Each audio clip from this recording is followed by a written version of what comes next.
Listeners of the Randomness of Nothing podcast, T.R.O.N, I want to give a special shout out to the guest that I have today. It's Mr. Mike Chamberland. And one thing I'm very honored with is he was ahead of the curve when it comes to cybersecurity and very successful at his IT career in the company that he created.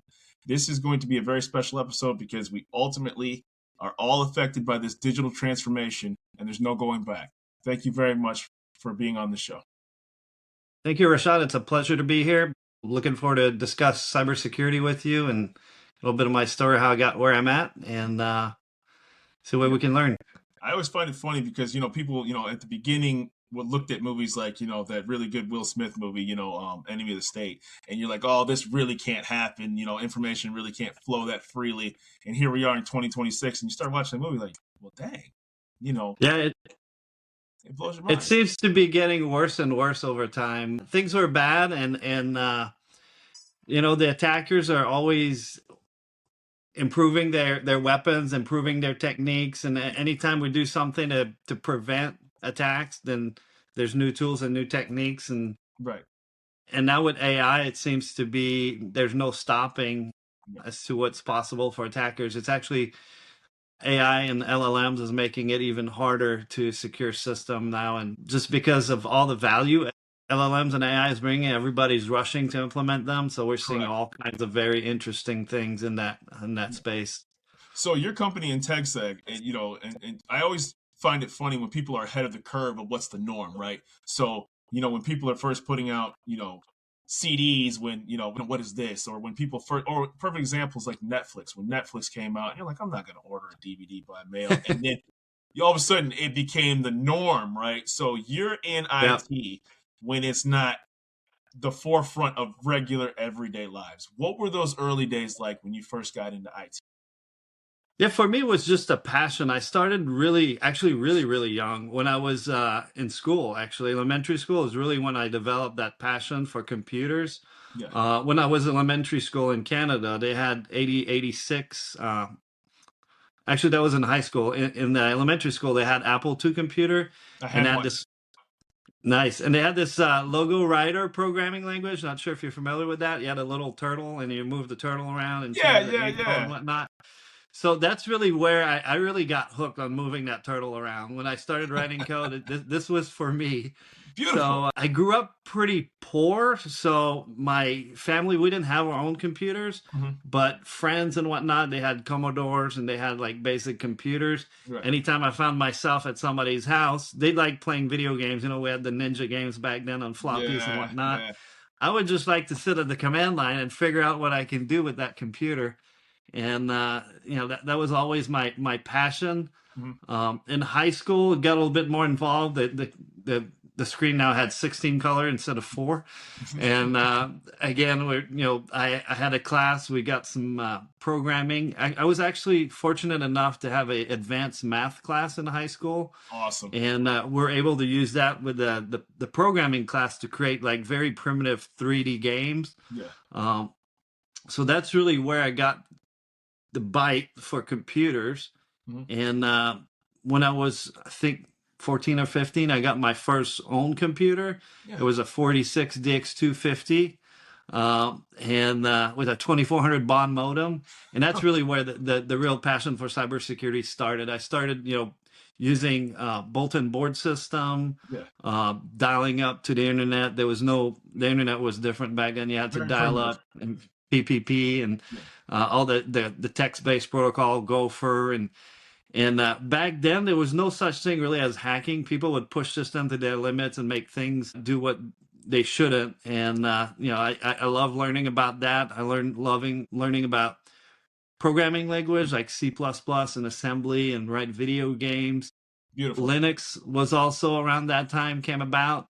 And for the people who don't know what that is, it's funny because Linux came from Unix, right? And so, that's the precursor to Windows. It looks very similar, but it has the kernel, right? That it's very secure too, as well. Yeah, it's a very flexible and powerful operating system. Right. So by default, it does have some pretty good security feature. Like any operating system, you can configure it in the wrong way. Right. And then it's not going to be very secure. But you're right.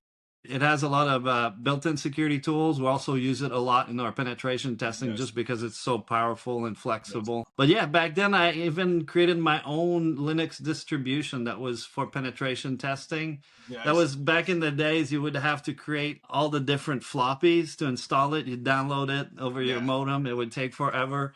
And then you would, make all the stack of floppies and install everything. Yeah. And that's how I got to learn everything before my first job in the industry. Absolutely. That's amazing. You know what else is fascinating too is that when you were talking about the security systems and all those other things involved, the first thing that I thought about was the movie War Games with Matthew Broderick, right? And for people who don't know, that movie was so ahead of the curve. He's a teenager tinkering in his room, and then eventually he almost started World War III, right? And then he gets, I haven't seen the movie in quite some time, but the trivia about that film is it was so powerful. The federal government, at the time, President Ronald Reagan actually made sure that, it changed cybersecurity, that they actually created a division inside the government to protect against things like that because it was so realistic of what could take place. Right. And you're like, this wasn't some foreign alien species that was coming out of space. You're like, yeah, this computer can do this, and some 18-year-old whiz kid can, bring you on the brink of a very bad situation. Yeah, that's an unfortunate truth. One of the thing that is concerning, I guess, is that it's, for the defenders, if you have business, you have to basically be successful every time. You have to prevent every breach. You have to block every hole, which is pretty much impossible. But when you're an attacker, you just have to find one way in to get to your goal. So it makes it a very challenging thing for the government. The government been very much struggling to secure their system, as we've seen on the news. And it's a long war that we have to keep fighting for quite a while. Right, and that's the fascinating part. They only have to get right once, and then they use tactics. I took an IBM certificate, cybersecurity course, and the tactics is called brute force, right? Where essentially, that's right. It's almost like in the movies when they just keep hitting you and hitting you and hitting you and hoping that eventually a blow lands, right? They don't have actually a specific tactic, but if you just hit something hard enough, eventually something will break, right? Yep, yeah, absolutely. There's no system that's completely secure, because if there was a way to do that, then big organizations like Google and Microsoft, they would have built the secure system. There's just no way to do it. And even when you look at penetration testing, right, you might test something and say, okay, we found these things, we fixed it. It's not over. You have to keep doing it over and over, because the techniques change, the tooling change, the people looking at it change, which makes it different because people have different background. They might notice something that they won't. And then there's just no way to find every single issue. There's no technique or tools or anything we can do to find every single issue. So that's why it's important to keep doing testing on an ongoing basis to identify all these issues. And well, the key too is that crime has evolved now, right? So before, they have organizations in that are very, very well funded, talented people. They have computer, science people who do criminal activity here, and it's what so that they're taking people who are highly qualified, highly tech savvy, who know how to hack systems and hold things hostages, like they did, that one pipeline or nuclear company that was in either, I don't want to, in Iran. No, yeah, it was a U.S. state. It was a company over in the States. I forgot to get held hostage because they turned off their nuclear system or something like that. Oh, okay. I can't remember what year. Ransomware. Yeah, yes, and you're like, oh my gosh, this is real. Yep. So, and now companies are, who are behind the eight ball or who have that antiquated security system are all vulnerable. That's right. Yep. Yeah, absolutely. When it comes to advanced persistent threats like you describe, it's really, really hard to protect from them. You got to invest a lot of money. Essentially, it's a money game, right? The more you spend on something, the deeper you can get into it, the more likely you're going to be able to find something to break it. So those people with large budgets, they're definitely able to look at a lot and find issues. So you kind of have to match that budget or outdo it somehow to find the issues before the bad guys do. Right. And I was just going to say, typically, most organizations are still pretty immature in their vulnerability management program. Some of them don't even do penetration testing. Right. They only relying on scan or do nothing. But that's terrible. Penetration testing at least help the organization identify issues that are truly exploitable, because Right.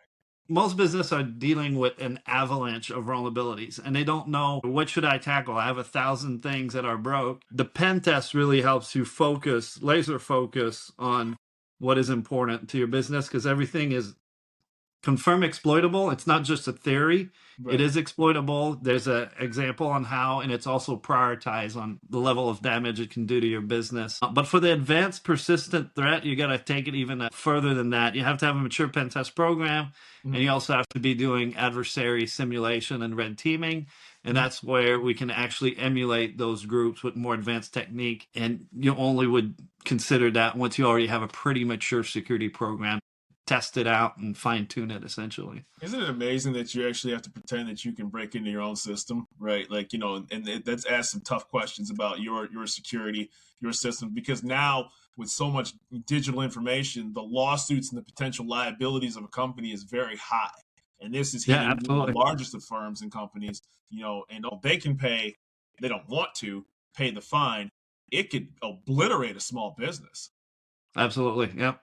The cost of losing all your customers' data and your reputation can really shut your business down overnight, Yeah, unfortunately. absolutely. So spending on security it's one of these things that you're going to spend on it regardless. You're going to Right. either spend on it up front and prevent things from happening, or you're going to spend on it later and you'll be reactive after the breach, Right. figuring out, how do we contain this? How do we recover from this? So it's always, it's counterintuitive, but it always makes more sense to spend on the security up front and avoid the things that are never going to happen if you do the right thing up front. I have to imagine that the person that was screaming at the top of the mountaintop that we should do this was, and they're talking to the sales guy and they're basically telling him to be quiet and stop talking about cybersecurity. We need to make and manufacture the product. And then something hits the headline about something that's hacked, and then they call that guy up and they call you and your company and they're like, yeah, we need to invest in this pretty quickly because we don't want the roof to fall off. Yeah, it does happen actually more than it should. People wait till they're breached and then they want to find out how did they get in. Right. A lot of the time too, when it comes to breach, you have to have an incident response plan in place, right? You have to exercise it. You have to know what to do. Right. And a lot of these companies don't even have any plan. They're also not logging enough information. So when it comes to, they reach out to an organization to help them with the incident, and then they start looking and there's no log. They don't have enough information to actually figure out what actually happened. And that's often when we come in as pen testers and we know they broke through here, but we don't know exactly how they did it. We want to find out and fix it. So we come in and test that area, and we find usually plenty of issues, including more than what would be necessary to get into the environment, and then able to fix it. And then obviously after learning the hard way, implementing, the proper monitoring, having the right people lined up for incident, how to contain things and all that is put in place. But unfortunately, it's often after the fact as opposed to being up front. Well, the other thing about it is how voluntarily people give over their information now with this digital world, right? Nobody would willingly post their social security number, in a window in their driveway, but people will input their information in Chat GPT, which you don't know who's looking at the information. It's not There's a difference between looking up, how great was Tom Brady versus, tell me about all my medical information, et cetera, and then that information's willingly out there. Yep. Once you hit send on something and it goes online, there's no guarantee you're ever going to be able to take it back out. And that's the problem, is if you're feeding your data to LLMs, you don't know where it's going. Is it going to be used for training in the future? Right. And if it is used in training, that means there's a possibility that somebody will eventually pull your data that was used in the training. So there's a way to work with LLM and tell them, I don't want you to use my data for training, and that's good. There's definitely settings you can use to make that more responsible use, but absolutely, people are sharing way too much online on social media and LLMs, and it's making the attacker's life easier. The golden rule about it, is if it's free, you're not the customer, you're the product being sold, right? That's So right. Yeah. I always find it fascinating for people who took nonlinear paths in their career. So what was like when you formed your own company? We'll be back after a quick break. If you are employed or recently found yourself at the exit interview, I have a podcast for you. I'm Mark Carey, the host of the Employee Survival Guide, a podcast all about work and working. As a seasoned employment attorney, I will share with you information your employer definitely does not want you to know about and more. Stop getting screwed over by your employer. Get the tools of the legal trade to fight and win against your employer. Listen to the Employee Survival Guide by clicking the link in the show notes. Enjoy and be well.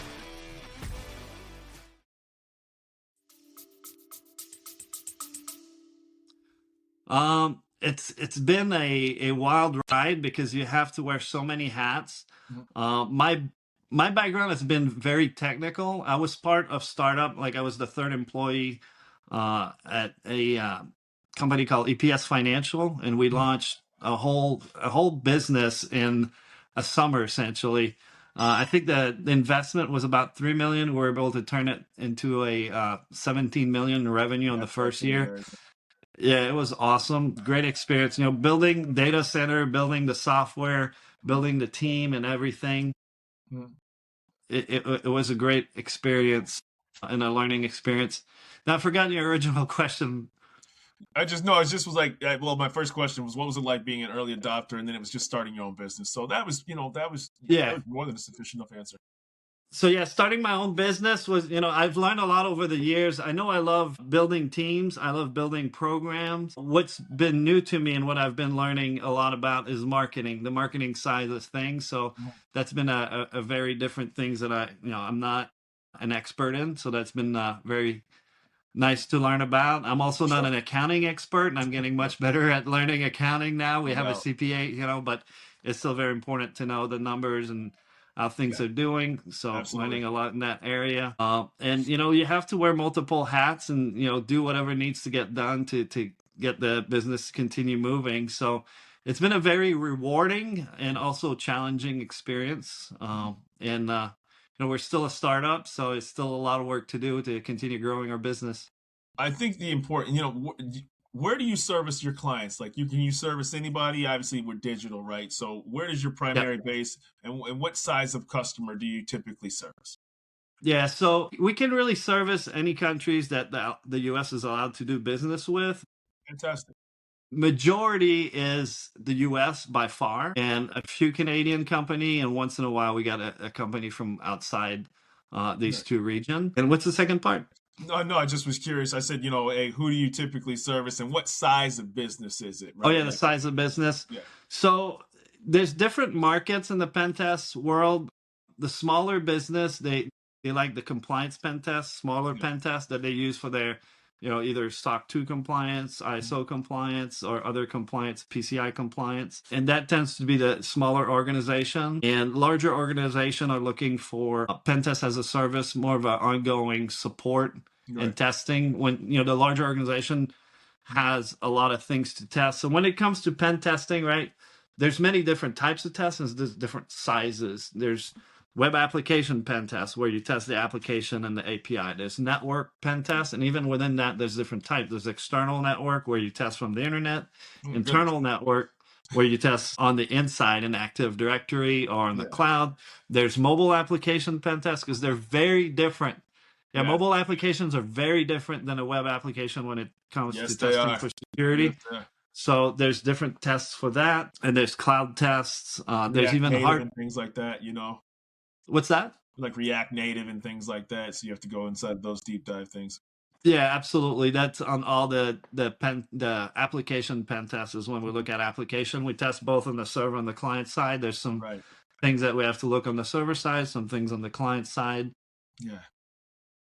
And all these tests have different sizes too. You can test something for a week, you can test it for 2 weeks or 3 weeks. And the size of the test doesn't change really what you're looking for. You're always looking for the same things. But there's some things that you have to look throughout the target to be able to identify. And there's some things you test once. So for example, is the SSL or TLS to your website configured correctly? Yes. We look at that once and we're done, no matter what the size of the test is. But things like SQL injection and cross-site scripting requires us to look throughout the application, not just in one spot, but throughout it. And that's why the different size of tests matter. The bigger tests will give you more coverage of these things that requires us to look throughout the whole target to find them. Yeah, and for people who are business owners, it's not, let's say you own, a clothing store, or you own, a small computer shop, and you have valuable merchandise that can be easily walked out with. It's not the person that's walking down the street with the hoodie and the weapon in their hand that could hurt you. It's the person behind the computer or the organization that you'll never see, that has no face, that doesn't leave a digital footprint, that will do the most damage to you. They can do a lot of damage really quick without you seeing them. Without you seeing them. Financial damage, absolutely. Right. And so I think that, having that threat and a service such as yours to protect them is tantamount. And, again, it's in case people are, blind right now, the genie's out of the bottle to the digital transformation that takes place. And you owe it as a business, if only to be kind of dragged to the table. You have to do this now. Yeah, absolutely. Yeah, there's no way around it. Yeah, you're gonna get hacked. You're either gonna get hacked by the good guys or the bad guys, and it's cheaper. It's much cheaper to get hacked by the good guys than the bad guys. Absolutely. Yeah. I always ask every guest this because I think that we need to do a multi-part series about this, because I would love that with you and your team and company, because I think that this topic is not worthy of the small discussion that we're having now, and there's so many different layers of this, and we can go down to kind of a tech talk about this, and if you want, we can do that. I would love to do that. We can bring some friends from the team as well, and have a more comprehensive conversation as well. I think this would be great for the audience. But for the purpose of this show, where can people find you? The easiest way is just IntegSec.com. Go to our website, and you can get a bunch of information about the different services we have on there. And it's easy to schedule a call. Top right corner, let's talk button. Just schedule a call. We'll get on the phone and discuss your need and see how we can help. I would absolutely be honored, sir, and to be on another call about this. And I'm glad you're sharing your services. And again, funny fact about myself is that when you talk about hacking, I remember I got an email one time that, your Netflix could be compromised, from bad overseas actors. I honestly just deleted that email. And then one day I was trying to control my Fire Stick, and then the cursor kept moving, and it kept moving. I was like, is this the same? I said, it was for real. It was all these bad. And as soon as I changed my password, it stopped moving on my TV. They hacked my TV. They hacked my Fire Stick. I was blown away. Yep. Yeah. And actually, that's what's getting scary, right? Because everything's going online: medical, cars, your fridge. Yeah. So everything. And now we're putting AI into everything. And AI, we used to say we have to have layers of security when it comes to network and application, because if one fails, the other is going to have you. But with AI is a little bit different now. We have to have layers of security, and if any of them fail, then you're in trouble. So it's a lot more difficult. Yeah. The fact that everything is connected now, and also that we're plugging AI into it, it just makes it a lot more dangerous place for all of us, unfortunately. Without question. Mike Chamberlain, like I said, we got to have a follow-up talk. And, I'd love to talk to members of your team, and I can't wait to hear more about the success of IntegSec. Thank you very much. Absolutely. It was a pleasure. Thanks for your time today, and looking forward to talking again. Thanks, sir. Take care. Yep. Bye-bye.